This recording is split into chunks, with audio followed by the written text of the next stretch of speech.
Fala pessoal, todos bem? Vamos a mais uma aula de processo civil. Hoje a nossa aula tá muito bacana. A gente vai fazer uma aula diferente, tá? A gente vai estar estudando aí através da legislação o nosso famoso, incrível agravo de instrumento, tá pessoal? Então todos aí peguem o seu vadimeco, tá? Peguem o seu vadimeco, vou abrir aqui o meu. Todos abram aí o Código de Processo Civil. Vamos fazer aquele tipo de aula na qual nós fazemos a leitura em sala de aula dos artigos, que é a melhor forma de você estar estudando, tá? Melhor forma de você estar estudando, tá? Então aí, ó, vamos fazer algumas conceituações, né? O agravo de instrumento, pessoal, ele vai ser, como a gente viu na aula passada, né? A gente deu um panorama geral de tudo aquilo que vocês vão ver ao longo dessas próximas aulas, né? O agravo de instrumento, ele é um recurso que vai ser utilizado para as decisões interlocutórias. Nas nossas aulas, a gente já estudou aí os tipos de decisões. Nós vimos que um juiz, né, ele pode proferir as sentenças definitivas, né? Essas sentenças elas podem pôr fim ao processo com resolução do mérito ou sem resolução do mérito, né? O juiz pode proferir também os despachos, que eles vão dar a continuidade do processo, aí os atos também chamados de atos de mero expediente, né? E também o juiz pode proferir as decisões interlocutórias. Abrindo aqui para vocês acompanharem o vadimeco, todos abram aí o Código de Processo Civil. Quem tiver o Código de Processo Civil, pegue o Código de Processo Civil, tá? Vamos variando, não vamos usando só mapas mentais, não. Vocês viram aí um pouquinho dos mapas mentais na última aula, tá? Então, o que nós vamos fazer hoje? Vamos lá. Todos abram aí o artigo 1015. Artigo 1015, continuando então, vamos lá. O agravo de instrumento, vocês viram então, ele vai ser a manifestação para a gente utilizar no meio do processo. A gente vai estar estudando aqui os artigos hoje e depois dando algumas explanações, tá? Lembrar que eu vou passar aí para vocês ao longo desses 4 dias, agora eu vou separar agora as questõezinhas que vocês vão estar utilizando para estudar essa matéria de revisão, né? Então, falando para vocês o que vai cair nessas matérias, o que vai cair nessas questões para vocês. O que vai estar caindo para vocês na matéria da prova é basicamente a matéria desses primeiros dias, tá? Eu vou cobrar de vocês, então, apelação, vou cobrar a vocês o agravo de instrumento, que nós vamos estar vendo hoje na aula de hoje. Vou estar cobrando de vocês também os precedentes judiciais, as regras, a ordem dos processos também, lá que nós vimos na primeira aula.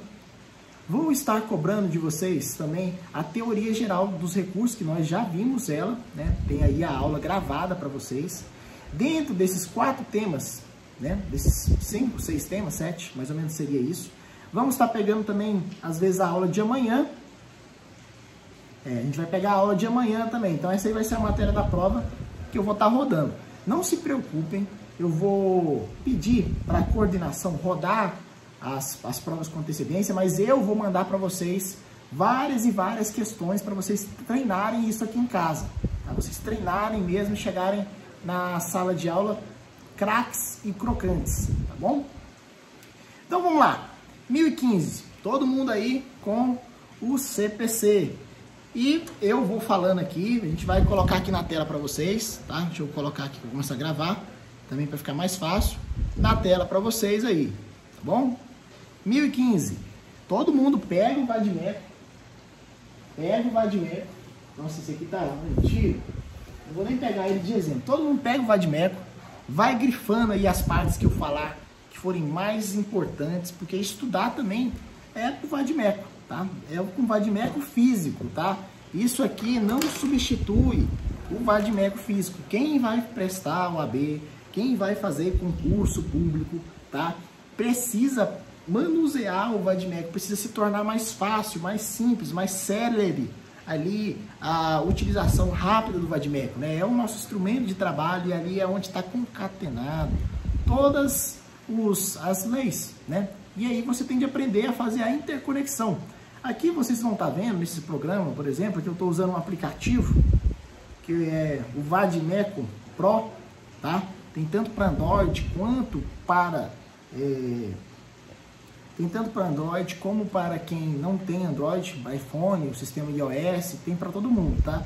Ele também está na versão gratuita, tem outros sistemas também de Vadimeco que você pode estar utilizando, né? Então, vamos lá, 1015. Alguns, ainda dentro do tema, né? Alguns programas também, eles vão estar utilizando recursos nos quais você pode estar grifando, fazendo anotações. Isso é muito bacana, muito interessante, sabe? Você pode usar as cores, como eu já ensinei para vocês em sala de aula, e isso é muito bacana.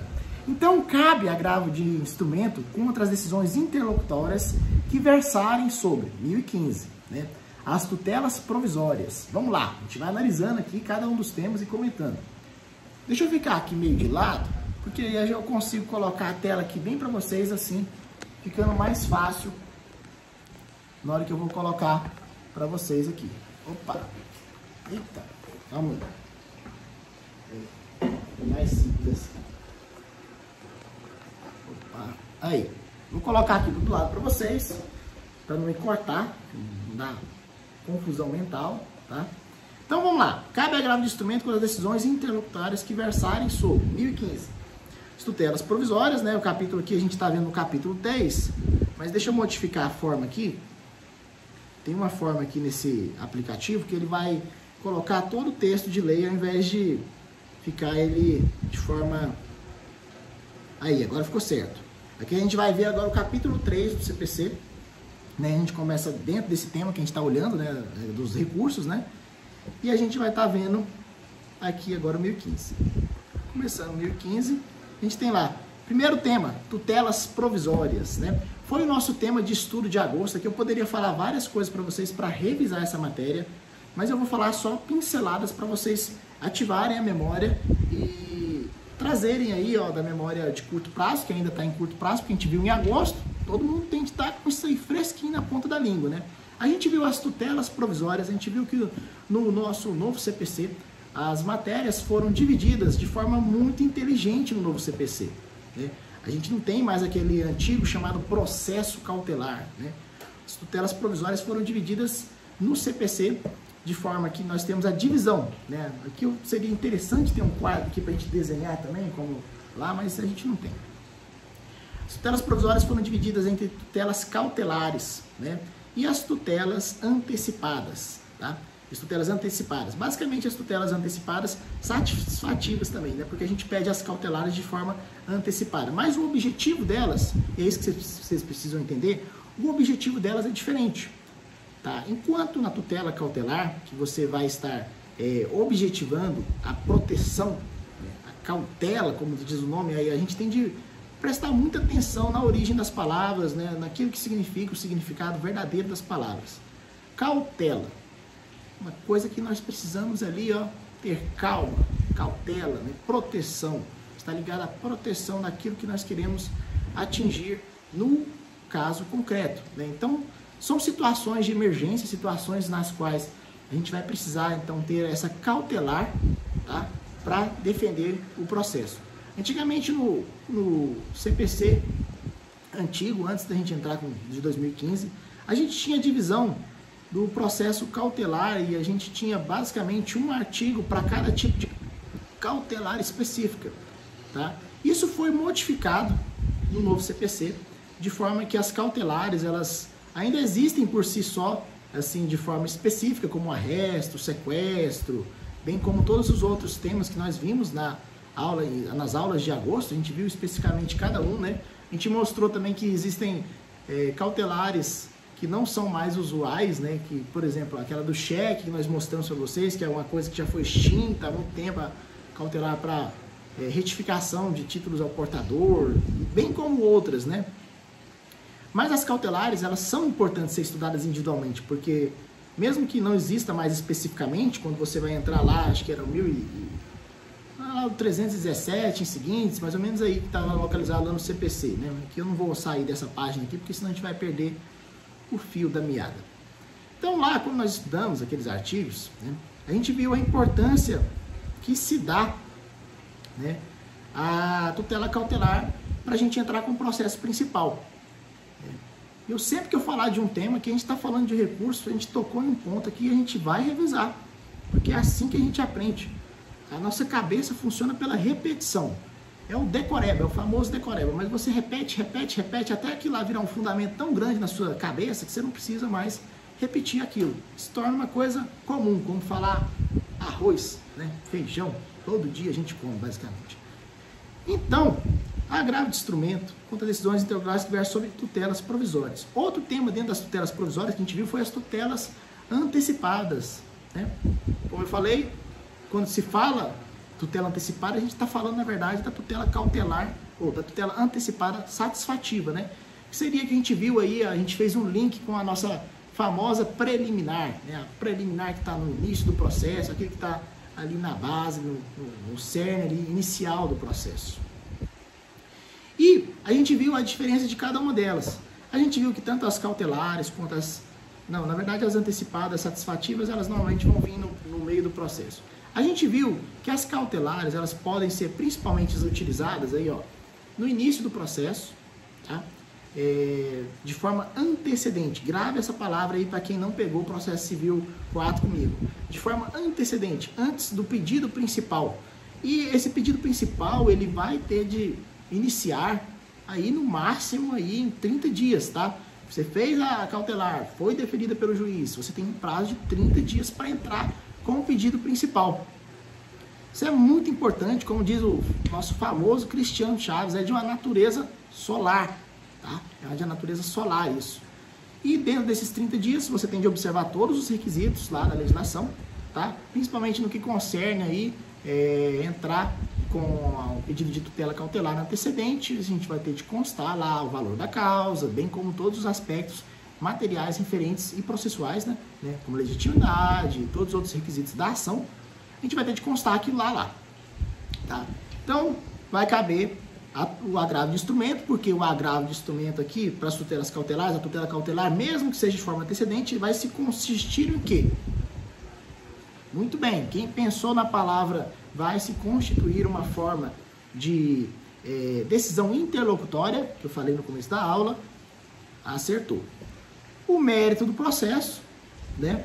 O mérito do processo, quando versar alguma decisão ali interlocutória no meio do processo, no centro do processo, né? Que não seja uma decisão final, vai estar também entrando exatamente nesse processo do mérito do processo, né? Então, por algo existe a antecipação de cumprimento de sentença. Olha aí, puxando outro gatilho para vocês aí, faz o link aí. Antecipação de cumprimento de sentença. O processo já está acontecendo. Você quer ali que uma causa, você já tenha decidido alguma decisão interlocutória ali, seja adiantada. Você está na parte do polo que saiu sucumbente naquele pedido que foi feito ali, foi deferido no começo do processo. Essa situação é uma situação palpável que quando o juiz entrar com a medida, o juiz entrando, o juiz não entra com medida não, né? Quando o juiz deferir, ou no caso indeferir a tutela, uma decisão de mérito ali no meio do processo, uma decisão interlocutória que está decidindo alguma causa, por exemplo, me veio aqui na cabeça agora, mas tem inúmeras situações, né? O juiz foi e deferiu algum pedido de forma preliminar, você fez um pedido preliminar, o juiz deferiu algum pedido de forma preliminar, fazendo um link ali com as provisórias que nós acabamos de revisar um pouquinho. O juiz deferiu ali algum pedido preliminar de uma tutela provisória de natureza antecipada satisfativa. Então a gente teve ali um adiantamento do final do processo, digamos assim, né? Esse adiantamento vai acarretar consequências, né? E o que o legislador nos permitiu? O legislador, e hoje eu esqueci minha garrafa d'água de novo, A gente ficar com a boca seca enquanto a gente fala. Normal. O legislador permitiu esse instrumento a parte que saiu sucumbente, né? Porque ainda não chegou ao fim do processo, mas para vocês entenderem, a parte que saiu prejudicada, a parte que entende que o seu direito seria diferente. Esse aí seria o agravo de instrumento, tá?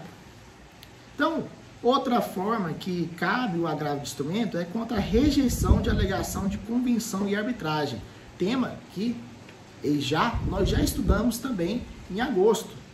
Muito bem, quem lembra, nós já estudamos a arbitragem, nós vimos que seria uma forma secundária aí que é muito utilizada, está sendo cada vez mais corriqueiro utilizar a arbitragem, principalmente em contratos de grandes empresas que preferem escolher o seu árbitro, tá? Escolher o seu árbitro para estarem levando a questão à discussão, seja por uma questão, no caso concreto, uma questão que as partes escolhem exatamente quem que vai estar utilizando ali a técnica de julgamento para aquele caso concreto. Outro tipo de situação que é possível muito bem ser utilizada vai depender do tipo de arbitragem, tá? Lembrar aí que quando a gente fala de arbitragem, nós temos de lembrar da cláusula compromissória e do compromisso arbitral. Já expliquei para vocês na aula também, mas não cabe aqui a mim olvidar e esquecer que a cláusula compromissória e a convenção de arbitragem, né? Ambas vão dar ensejo à convenção de arbitragem.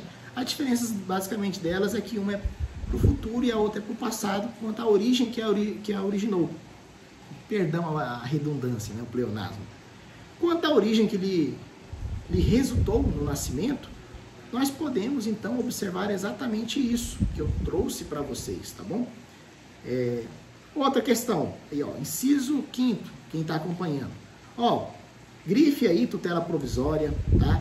Grife aí tutela provisória, grife aí o mérito do processo, grife a rejeição do processo de convenção e arbitragem, tá? São todos muito importantes esses incisos aqui.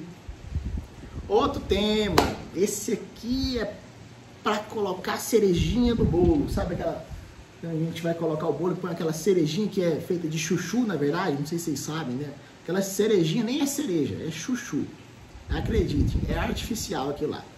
Mas a cerejinha do bolo aqui, no incidente de desconsideração de personalidade jurídica. Eu queria muito ter dado essa matéria para vocês, mas não tive a oportunidade, né? Eu não tive a oportunidade de dar essa matéria para vocês, que é as intervenções de terceiros. É uma das formas de intervenção de terceiros, a desconsideração da personalidade jurídica, né? E a desconsideração da personalidade jurídica, fazendo uma revisãozinha para vocês entenderem que aqui, ó, são todas as hipóteses que a gente pode entrar com agravo de instrumento. Depois que nós vemos todos os incisos aqui, a gente vai estar fazendo um estudo.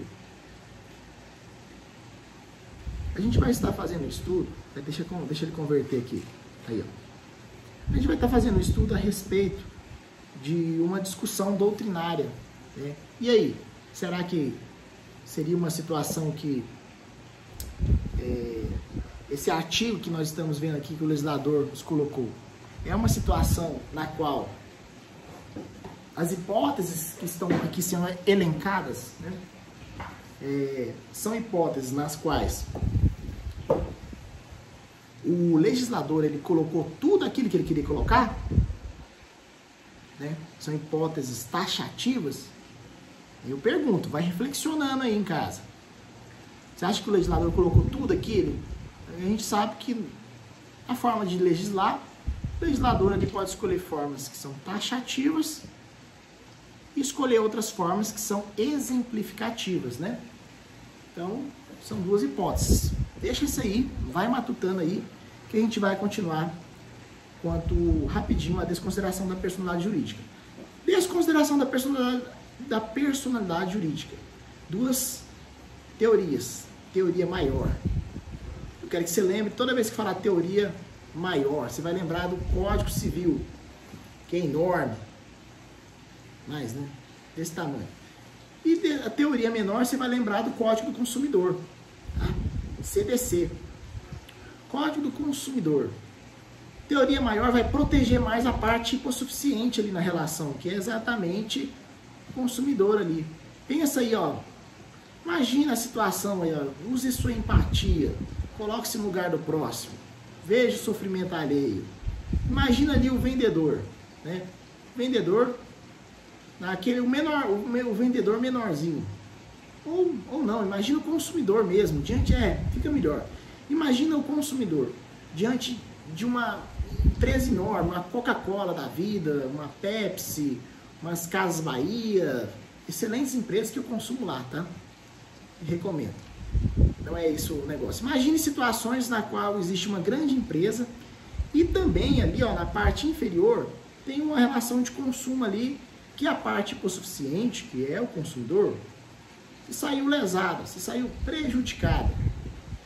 Que houve ali, não houve os princípios do direito que estabilizam aí a nossa Constituição, como a isonomia, a proporcionalidade, né?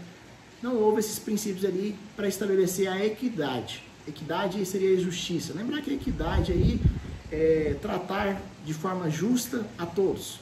E para tratar a todos de forma justa, a gente só consegue isso estabelecendo um parâmetro de desequilíbrio entre aquele que está em um estado maior e aquele que está em um estado menor. É tratar de forma diferente os desiguais para que nós então estabelecemos a nossa igualdade. Muito bom, tema excelente, né?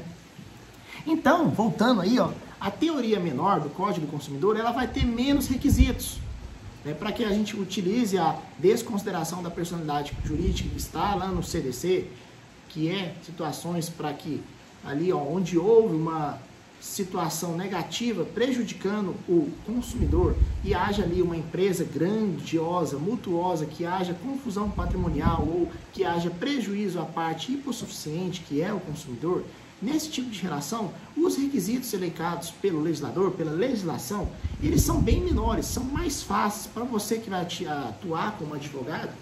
É bem mais fácil você estar pegando essas causas, né, menores, para estar utilizando então de métodos aí para desqualificar essa pessoa jurídica, mesmo que seja enorme, e configurar então uma responsabilidade. Desconsideração da personalidade jurídica está muito ligado à responsabilidade, tá? A responsabilidade. Então você pegar então e colocar essa responsabilidade em um dos sócios, tá? Teoria menor, código menor, né? Código do consumidor é pequenininho. Todo estabelecimento tem que ter um código do consumidor. Embora eu não seja professor do código do consumidor, tá, pessoal? Isso aqui é só um pouquinho da experiência aí. Eu domino mais para vocês aí o civil, mas vocês sabem que civil e processo civil a gente tem de dominar o todo, né? Se tem aluno comigo aí do semestre passado, a gente viu que processo civil a gente tem de estar ligado no direito constitucional. A gente tem de estar ligado no direito constitucional, a gente tem de estar ligado no direito civil como um todo, porque o processo civil nada vai ser a forma que o procedimento, o direito material vai se dar. Como compreender o direito processual se você não tem você tá com a forma, mas você precisa da massa, entendeu? Então, o direito processual civil é a forma. Direito civil, direito constitucional. Por que civil e constitucional? Lembrar aí, ó, como diz o Cristiano Chaves, um professor que eu gosto ele. Vou até fazer um recorte disso aqui só para pular, para marcar o professor. Li demais os livros dele. Quem não tem a doutrina dele e quer estudar, aprender processo civil, estude pelo Cristiano Chaves. Vai de coração que ele é grande, tá? Grandioso, coração grande ele tem. Já tive a oportunidade de assistir uma aula específica com ele durante uma das minhas especializações em civil e processo civil lá na TAMI. Nossa, que professor fantástico. Ele que fez eu gostar de civil, né? Ele que fez eu gostar de civil. Já dentro da teoria maior, que é o Código Civil, né? As situações aí que a gente não vai ter uma relação de consumo, mas a gente tem ali, ó, uma empresa que está ali, ó, se locotupleando, né, da situação e ali os sócios sendo favorecidos, tá? Imagina essa situação de uma empresa ali que é utilizada ali como uma forma de se locotuplear das suas responsabilidades. Esse tipo de situação existe, acontece e é muito gradativamente recorrente. Para esse tipo de situação, a gente tem a aplicação da teoria maior, tá? Então, nessas, como o código é maior, Código Civil maior, então a gente tem mais requisitos. Pegou o bizu? Bizu, palavra que nunca esquecerei do meu professor que eu adquiri quando eu passei na OAB em 2015. A gente chamava ele de professor Glup. Não sei se ele dá aula na instituição que eu assisti, para a segunda fase da OAB, que foi em penal, lá do CERS, tá? Que também foi aonde eu fiz uma das minhas especializações, recomendo demais. Foi ali, ó, da Universidade Estácio de Sá, em parceria com o CERS, tá? Então, quem tiver querendo fazer o AB, eu fiz nessa instituição aqueles cursinhos de segunda fase e recomendo bastante. Então, lá tinha o professor Glup, que era o professor PLGZ, ele usava muito esse bizu. Ó, pessoal, isso aqui eu tô passando para vocês um bizu, né? Uma técnica aqui, um macete para vocês decorarem isso aqui para a vida futura. Inclusive, quem é aluno meu da sala de aula, vou deixar os créditos, né, que eu falei que eu aprendi. Por muitos anos eu fui aprimorando essa forma, mas eu aprendi isso com a professora Cristiana, eu não lembro o sobrenome dela, mas era o professor PLGG, Glup, e a professora Cristiana, que eram os professores de penal e processo penal lá do curso que eu fiz. Aquela técnica que eu ensinei para vocês de como organizar o seu vadimétrico na lateral, para você fazer então um arquivamento mental de onde está a matéria de civil, de onde está a matéria de processo civil, de onde está o direito constitucional, de onde está as matérias que você vai alegar em preliminar de mérito. Essa aí, eu comecei esse esquema de estudar dessa forma pela legislação através desses professores. Eu gostaria de deixar os créditos para eles. Vamos continuar. A gente viu aí que pode ser utilizada por desconsideração da personalidade jurídica, rejeição de pedido de gratuidade de justiça ou acolhimento de pedido de sua revogação. Não tem muito o que explicar, né? O pedido de gratuidade de justiça normalmente ele é feito em preliminar, tá? E toda preliminar deve ser repetida ao final. Para quem está no quarto período, aí que está iniciando ainda os estudos da forma e quer aprender mais sobre processos, tá? Vá ao fórum, os processos são públicos, vá em uma escrivania, peça para você ver um processo, porque não fica bacana para o advogado compartilhar com os alunos seus processos, tá? Alguns alunos às vezes podem ficar chateados comigo porque eu falei que não daria para eu mandar, ou a gente tenta sair assim pela tangente, ou tenta dar um corre ali. É difícil, é complicado, né? Não dá pra gente ficar compartilhando assim alguns arquivos. Tem alunos aí que já trabalham em escritórios e têm acesso aos processos, já foram atrás, já olharam, não importa. Mas eu compartilhar com vocês os processos não dá, e vocês têm de ter a compreensão, a sabedoria de entender isso, sabe? E não ficar chateado, não ficar magoado, tá bom? Então, vamos continuar, tá? Então, toda vez que tiver pedido de gratuidade de justiça, você vai fazer o quê? Muito bem, entrar com agravo de instrumento. A bateria está acabando. Deixa eu ver o que eu posso fazer. Está carregando aqui. Eu tenho que desligar uma coisa aqui. Vamos ver se vai melhorar. A gente conseguir até o final da aula. Vamos lá. Exibição ou posse de documentos ou coisa, tá? A exibição de posse de documentos ou coisa é um pedido que você pode estar fazendo quando uma terceira pessoa, ela está com um documento em sua posse e aquele documento é essencial para você provar alguma coisa em juízo. Você pode pedir, você deve pedir isso na sua petição inicial, ou caso você seja a parte que está respondendo ali a contestação, você deve fazer isso na sua contestação. Lembrar do princípio da concentração. O que é esse princípio da concentração? O princípio da concentração é exatamente isso que diz o nome. Deve concentrar todos os pedidos ali na sua inicial, deve concentrar todos os seus pedidos ali na sua contestação, para que depois desse prazo, depois desse período, você não vai poder mais alegar o que você deixou de alegar, tá? Vai estar acontecendo aí uma preclusão, tá? Vamos continuar. Exclusão de litisconsortes. Exclusão de litisconsorte. Nós já fizemos uma revisão em sala de aula, o que é o litisconsórcio, esses dias mesmo, mas eu sei que tem alunos novos, vou só dar uma pincelada aqui. Vocês veem, pessoal? Vocês veem o que eu tentei explicar para vocês na sala de aula? É por isso que eu faço aqueles links, né? É por isso que eu ligo um ponto no outro, porque não tem como estudar processo civil sem você ir estudando os institutos jurídicos todos. Uma coisa puxa a outra. Olha aqui. Agora aqui, fazendo uma revisãozinha rápida, fica mais claro para vocês a matéria de tutela provisória, fica mais claro para vocês a matéria do litisconsórcio, que eu vou fazer um pouquinho aqui. Outra matéria que eu falei para vocês aqui, ó, da gratuidade da justiça, a gente já viu lá modelos. A desconsideração da personalidade jurídica, um dia na sala de aula eu peguei lá, ó, fiz o quadro, desenho de cada um dos embargos de terceiros, porque eu sei que muitas pessoas, por conta da nossa famosa pandemia, tiveram dificuldades em completar o quebra-cabeça que estava faltando. E processo civil é um grande, um enorme emaranhado de um quebra-cabeça. Imagine se aquelas peças quadradas que vinha 5 mil pedacinhos, tá? Então, aquele tipo de situação é muito comum, é muito corriqueiro, né? São enormes peças. Eu mesmo nunca consegui montar um quebra-cabeça daquele ainda, mas está nos meus planos, não desistirei. O dia que eu tiver tempo, farei isso, tá? Então, exclusão do litisconsórcio. Litisconsórcio, falando muito rapidamente, né? Seria situações na qual eu e outra parte, vamos citar aí os alunos que me vêm na cabeça, por exemplo, eu e o Lucas, né?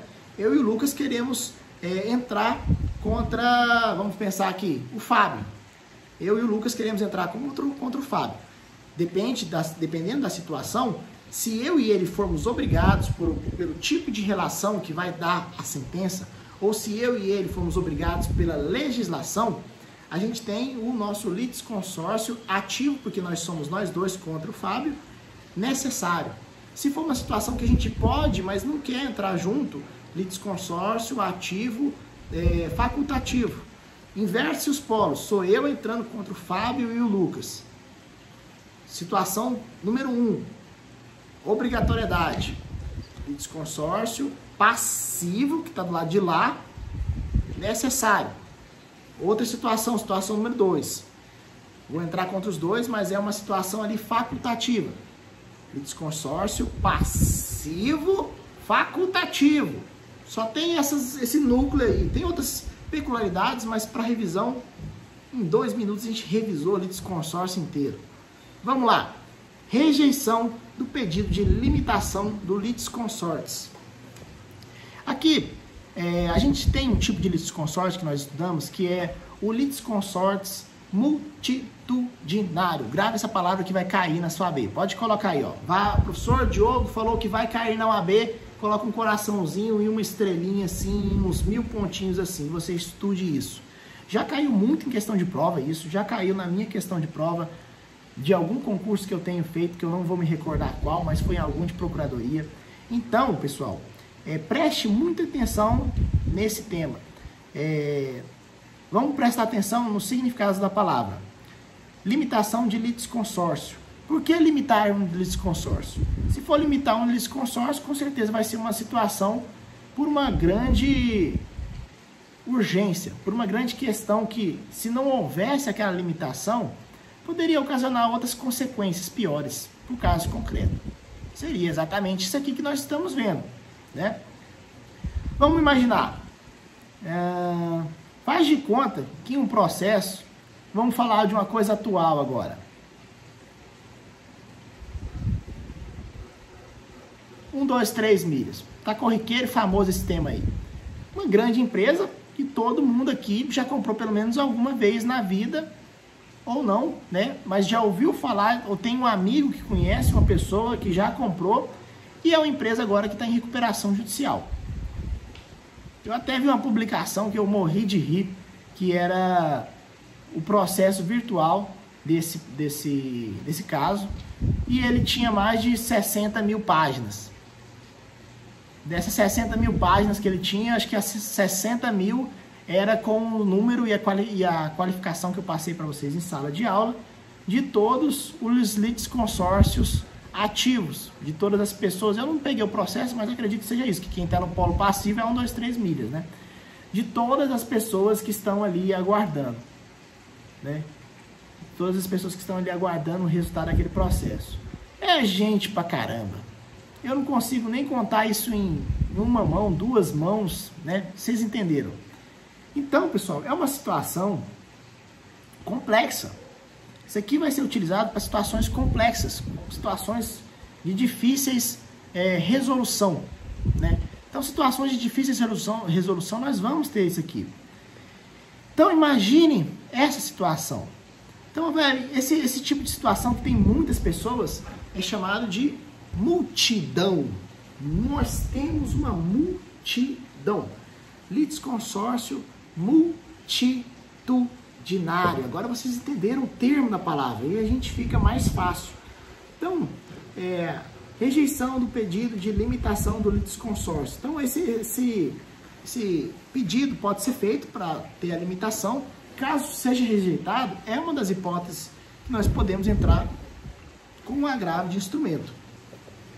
Concessão, modificação ou revogação do efeito suspensivo aos embargos à execução, né? Então, concessão, modificação, revogação do efeito suspensivo aos embargos à execução. Nós vamos ainda estudar os embargos à execução. Não vou fazer esse gancho aqui, tá? Mas lembrar que os embargos à execução vão ser utilizados na fase aí que haja a execução, tá? Então, quando houver isso, né, faz de conta que concedeu, lá a gente está tendo uma fase de cumprimento de sentença, ali, uma execução. Lembrar que o que diferencia, agora sim, isso aqui é um tema bacana, né? Eu tenho que falar isso aqui só um rapidinho, para vocês não saírem prejudicados aqui. Qual é a diferença de cumprimento de sentença e embargos à execução?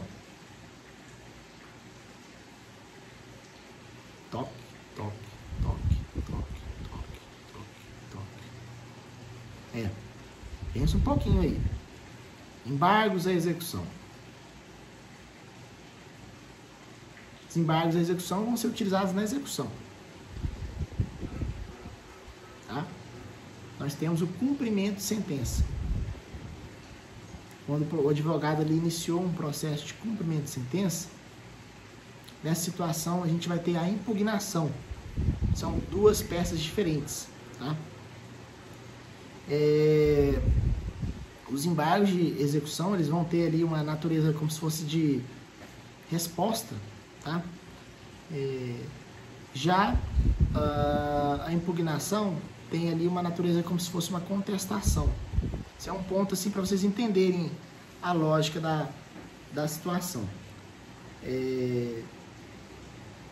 A execução, quando a gente fala assim, execução dentro do CPC, a gente está nos referindo aos títulos executivos extrajudiciais. Então agora a gente vai ter que fazer um gancho lá com o direito empresarial. Vocês viram que processo civil é isso, pessoal. Por isso que eu sempre toco nessa tecla, tá? Processo civil é uma das matérias mais difíceis da gente aprender. Porque para a gente aprender ela, a gente tem de aprender tudo. A gente tem de aprender constitucional, a gente tem de aprender civil, a gente tem de aprender civil e constitucional junto, porque nós temos uma coisa hoje chamada que é a constitucionalização do direito civil. Que o direito civil, ele foi, como é um código anterior à nossa Constituição Federal, 2002, né? A gente teve umas modificações, mas pensa assim, a Constituição Federal, ela incorporou muitas leis antigas e recepcionou elas, como por exemplo o nosso Código Tributário Nacional. Nossa Constituição Federal fala que as leis tributárias, elas deveriam vir pelas leis complementares. O nosso Código Tributário Nacional não é uma lei complementar, é uma lei ordinária. Só que aí entra o tema que a gente tem a constitucionalização. A nossa Constituição Federal, ela recebeu essa lei anterior com status, uma coisa que muita gente gosta, né? Ela recebeu isso com status de uma lei complementar. Olha que interessante, olha que interessante. Então, a constitucionalização do direito civil foi a incorporação de muitos princípios, de valores, ali, até mesmo da própria legislação, ali, muitas regras do direito civil dentro da Constituição, dando mais fundamento, força para esses institutos que estão dentro da Constituição Federal, né? Então, Os embargos à execução vão ser utilizados contra os títulos executivos extrajudiciais. Eles têm uma força executiva que você pode já iniciar, sem um processo de conhecimento, uma execução de forma direta. Uma execução, pá! Você já tem ali, por exemplo, um cheque, um contrato. Lembrar que contrato, direito contratual, famoso direito contratual, bendito seja, porque tudo é contrato, todo advogado precisa fazer contrato. Se você não souber fazer contrato, seus clientes vão lhe passar a perna, vão lhe dar a rasteira, como já me passaram. Eu estou ensinando para vocês para não fazerem nada com o cliente no gogó, porque no gogó é complicado, né? O gogó é complicado porque muita gente não vai ter caráter e os valores para cumprir a sua palavra. E acredite, estou falando isso de coração para vocês não serem prejudicados, como eu já fui, tá? Estamos passando as experiências aí, porque quando a gente cai, a gente não quer que o próximo caia no mesmo buraco que a gente caiu. Então, meus queridos amigos, que aluno é amigo, né? Aluno é amigo do professor eternamente, qualquer aluno meu pode contar comigo sempre. Então, os embargos à execução, se alguém entrou com a execução com base em um título executivo extrajudicial contra o seu cliente, você vai entrar com os embargos à execução, né? Ali nós temos, quando nós formos estudar essa matéria, a gente tem muitos mais matérias que nós podemos ali rebater, né? Não vou me recordar a palavra agora, mas ali a matéria que você que está entrando com embargos de execução pode utilizar como forma de defesa, tá? Lembrar que defesa processual nós temos as defesas endoprocessuais e as defesas extrínsecas, intrínsecas, que vão ser utilizadas aí, ó, se é uma defesa de mérito, se é uma defesa processual, a forma que você vai rebater aquilo lá, que é a estratégia jurídica que você precisa sempre pensar. Olhou, chegou um processo, o que eu posso fazer para o meu cliente, né? E você que vai fazer o AB já tem que ter essa mente. E concessão, modificação ou revogação do efeito suspensivo. Nos embargos de execução, que você entra contra o título executivo judicial, você pode pedir o efeito suspensivo. Você pode pedir o efeito suspensivo, né? Então aqui é uma forma de utilização do agravo do instrumento. Aqui eu não consigo gesticular. Aí aqui ficou melhor. Porque isso aqui, ó, isso aqui passa muito mais informação para vocês quando eu estou explicando alguma coisa, né? Gesticulação, linguagem corporal, quem é do direito tende a aprender a ter linguagem corporal, tende a aprender a oratória, tende a aprender a falar mais pausadamente, é uma coisa que eu estou tentando aprimorar no meu mestrado também, porque a gente sempre tem de melhorar. Existem momentos que eu mesmo falo muito rápido, eu tenho consciência disso, isso prejudica a aprendizagem de muitos alunos, sabe? Às vezes a gente não pode falar na velocidade que nós gostaríamos, né? Então, o cumprimento de sentença, você não vai entrar com os embargos da execução, né? O cumprimento de sentença é para quando você tem uma sentença que transitou em julgado. Por ela ter transitado em julgado, ela vai te dar o direito, se você não for a parte sucumbente, a parte que perdeu. Como ela está te dando esse direito, o que você pode fazer? Você pode entrar com um cumprimento de sentença, né? Você já quer os seus honorários, você já quer que seja pago a parte do cliente, você já quer entrar com os cálculos, fazer os cálculos demonstrativos, ali se for uma coisa mais antiga, ali você quer atualização monetária, você quer ali os juros de mora, você quer ali agregar naquilo que você lhe cabe agregar, né? Então, a impugnação ao cumprimento de sentença é diferente dos embargos de sentença. Aqui a gente está quase acabando nós estamos quase acabando a bateria, não está conseguindo segurar a carga aqui, infelizmente.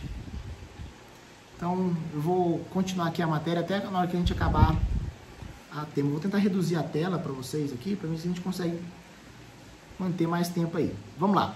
Mas o bom é que a gente já está quase também encerrando. Lembrar que a aula de hoje vai ser como as outras aulas, tá? Eu não estou passando os exercícios para vocês, mas eu vou passar ao final da última aula e vou passar para vocês resolverem o máximo de questões. Não vou também fazer uma coisa malvada assim, não. Eu vou calcular o tempo de aula, tá? Pegar ali 5 minutos, 6 minutos ali, porque eu vi que tem alguns alunos que têm mais dificuldade em leitura e eu vou considerar o padrão de todo mundo, não jogar ali 3 minutos por questão. A gente vai multiplicar o número de questões pelo número de tempo que cada um demoraria e chegar ali no denominador, né, no quociente final que vai ser utilizado ali naquele termo. Redistribuição do ônus da prova, tá? Isso aqui são causas que a gente tem o ônus da prova no Código de Processo Civil. A gente tem a regra geral que incumbe provar a quem alega o seu direito. Esse aí que é o ônus da prova geral. Mas existe a redistribuição. Ali, ó, lembrar da prova diabólica. Lembra desse termo aí, a prova diabólica. É quando uma situação acontece na qual você, como advogado, vê ali que está tendo uma prova diabólica. Você pode, então, pedir ao juiz, o que é a prova diabólica? Nada mais é do que o ônus da prova ficar muito pesado para uma das partes, sendo que a outra vai ter a capacidade de utilizar ali da sua forma, da sua... a outra parte que detém o conhecimento, que detém a capacidade de utilizar e trazer ao processo aquela alegação, aquela afirmativa para aquilo que está sendo discutido. Então, quando houver um desequilíbrio da balança, não está aqui, está ali, ia ser legal ter a balancinha do direito ali, né? Para usar o exemplo. Quando houver esse desequilíbrio, né? Quando houver esse desequilíbrio, a gente pode entrar com agravo de instrumento também. Inciso número 12 foi vetado, tá? Outros casos expressamente referidos em lei. Vamos lá, parágrafo único. Porque daqui a gente tem outros... Lembra que eu falei para vocês ali do VADMEC? A gente coloca tudo lá, quem estava na sala de aula, embaixo, exatamente por esse tipo de situação. 1016. Agravo de instrumento será dirigido diretamente ao tribunal competente por meio da petição com os seguintes requisitos. Aqui são os requisitos, tá? Se eu passar um pouquinho da aula aqui, não se preocupem. Esse tema aqui do agravo de instrumento é muito importante quanto à apelação. Por isso que mesmo que a gente devaneie aqui um pouco, eu estou passando todos os pontos, tópico por tópico. Se vocês prestarem atenção, tanto que essa aula foi bacana, que ela correu assim, tranquila, né? De forma bacana, entendendo e compreendendo cada instituto. A gente está no primeiro artigo, pessoal.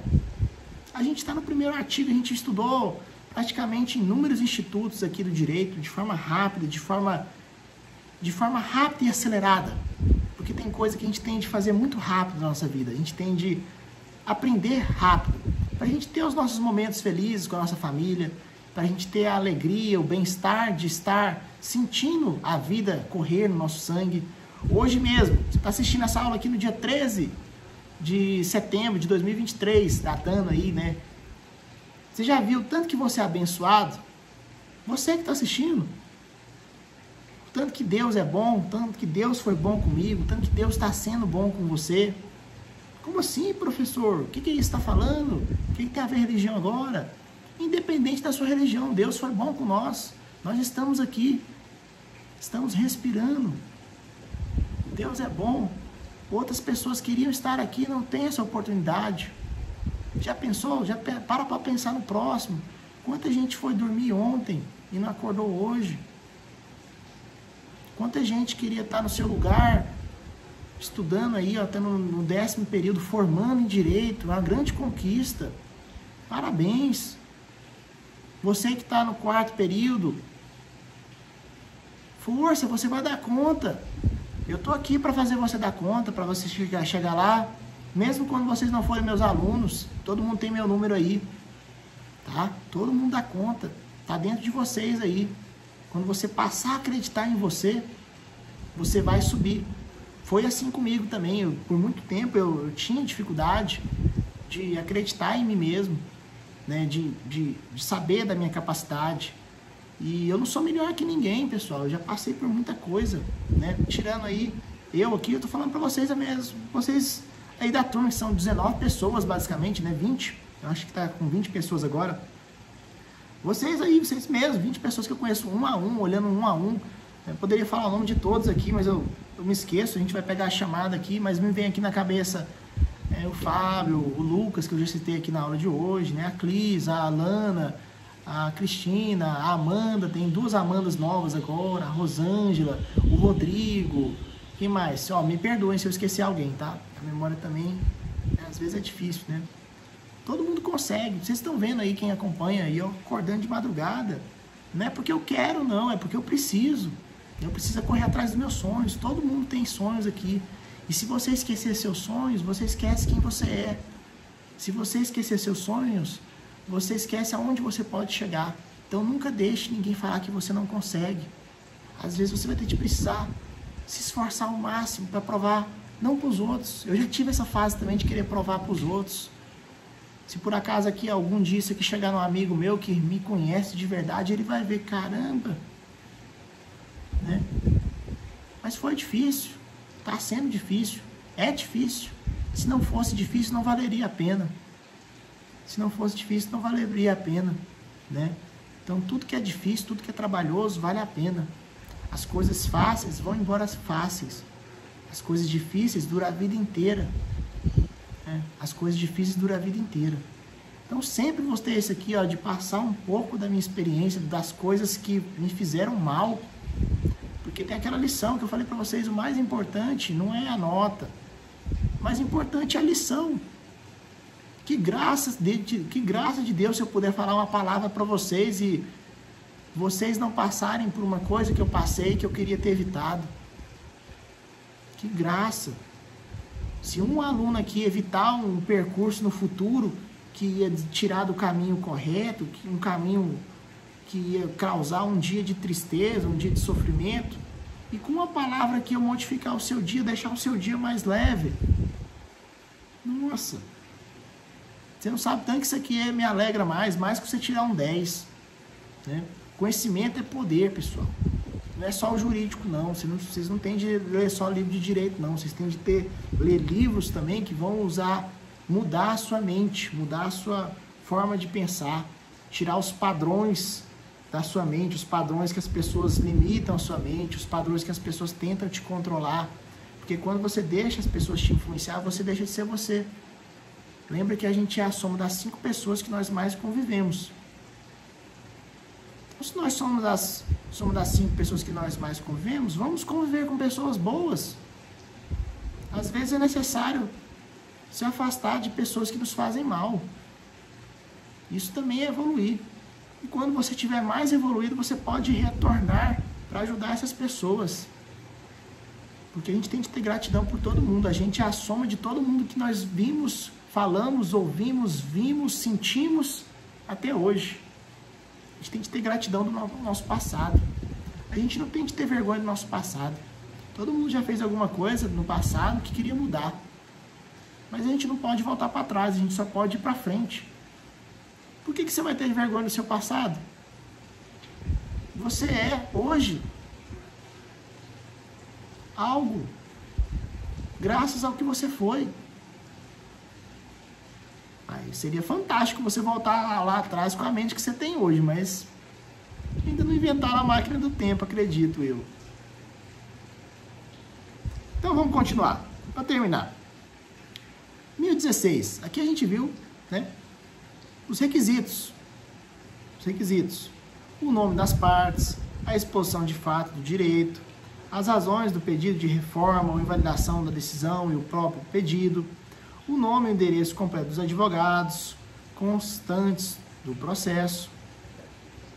A petição de agravo de instrumento será instruída obrigatoriamente com cópias da petição inicial, da contestação, da petição que ensejou a decisão agravada, da própria decisão agravada, da certidão da respectiva intimação ou outro documento oficial, a tempestividade e a procuração outorgadas, né? Então aqui será os requisitos que a gente está vendo. Aqui eu estou vendo aqui que a gente está nos delongando, tá? E a bateria vai acabar. Então eu vou... Deixa eu ver aqui como é que está o artigo. Não, tem muita coisa para a gente ver. Eu vou fazer o seguinte. Eu vou acelerar aqui, porque a gente não pode passar dessa aula sem ver o agravo de instrumento. Essas matérias que a gente está vendo é muito importante. Vocês viram que a gente não precisa de mapa mental, né? Por mais que eu ame estudar mapa mental, vocês têm que estudar assim, ó, lendo. Leia. A forma que você tem para adquirir conhecimento é através do quê? Vamos lá. Visão, audição, fala. Tem gente que aprende falando, né? Força de escrever também, tá? E você unir todas essas coisas, você tá aí, ó, vendo que eu tô falando, copiando, ouvindo, vendo. Tem gente que aprende pelo cheiro também, mas eu nunca vi esse tipo, não. aprende o olfato, né? Mas a gente, por exemplo, se você estiver estudando, vou explicar para vocês o que eu acabei de falar. Está estudando, coloca um aroma gostoso ali, ó, para quem gosta de incenso. Para quem gosta de incenso, coloca um incenso do mesmo sabor todas as vezes que você for estudar uma matéria. Você vai ver que toda vez que você sentir esse cheiro, você vai lembrar da matéria. Olha que bacana, legal, né? Eu também achei o máximo. A petição de agravo de instrumento será instruída obrigatoriamente com as cópias da petição inicial, a contestação, né? Por que isso? Porque ela vai subir com tudo aquilo que estava no processo. Com a declaração de inexistência de qualquer dos documentos referidos no inciso 1º, feita pelo advogado do agravante, sob pena de sua responsabilidade pessoal, facultativamente com outras peças que o agravante repudiar úteis. Acompanhará a petição o comprovante do pagamento das respectivas custas e do porte de retorno, quando devidos, conforme tabela publicada pelos tribunais. No prazo do recurso, o agravo será interposto por protocolo realizado diretamente no tribunal competente para julgá-lo, protocolo realizado na própria comarca, seção ou subseção judiciária, postagem, transmissão de dados tipo FAQ-SMILE, outra forma prevista em lei. Na falta da cópia de qualquer dos processos, vamos pular isso aqui, se o recurso for interposto por sistema de transmissão de dados tipo FAQ-SMILE ou similar, as peças devem ser juntadas no momento do protocolo da petição original. A gente está aí, ó, não se percam não, tá? 1018. O agravante poderá requerer juntados autos de cópia de petição de processo de instrumento do comprovante de sua interposição e relação dos documentos que instruíram o recurso. Isso aqui, pessoal, é a forma de interposição. É a forma que a gente vai entrar com isso aqui, tá bom? Se o juiz comunicar que reformou inteiramente a decisão, o relator, lembra do relator, que a gente estudou várias vezes o relator, considerará prejudicado o agravo de instrumento, né? Não sendo eletrônicos os autos, o agravado tomará a providência prevista no caput, prazo de 3 dias a contar da interposição da agravo de instrumento. O descumprimento da exigência, de que trata o parágrafo 2º deste que é arguido, provado pelo agravado, importa em inadmissibilidade do recurso. Inadmissibilidade, não vai receber. 1019, recebido, tudo certo. Se não for o caso de aplicação do 932, vocês vão fazer essa leitura disso aqui, que a gente está estourando já há um tempo aí. Vocês vão fazer o resuminho, tá? Vocês vão fazer o resuminho e tem a tarefinha de casa aí, que eu vou passar no último dia para vocês amanhã, tá? E aí vocês vão brincar com essas questões, que vai contar esse período de aula, tá? Como se fosse período de aula, porque eu sei que muitos aqui trabalham o dia inteiro e vocês chegam esgotados na faculdade. Eu tenho consciência disso e eu chego lá igual vocês, tá? Então vamos lá. 1020, para completar, o relator solicitará dia para julgamento em prazo não superior ao mês da intimação do agravado, tá? Então aí nós encerramos o agravo de instrumento. Vocês viram aí que foram poucos artigos, mas deu o nosso prazo certinho aí da aula, tá? Deu o prazo certinho aí. Espero que vocês tenham gostado desta aula, que ficou muito bacana para mim, tá? Levem com carinho as palavras que eu tentei transmitir aqui para vocês, tá? Lembra aí, ó, muita gente aprende pelo amor. Seja esse tipo de pessoa que aprende pelo amor e pelo erro dos outros. Não queira aprender pela dor. Aprender pela dor é você passar pelas experiências ruins durante a vida.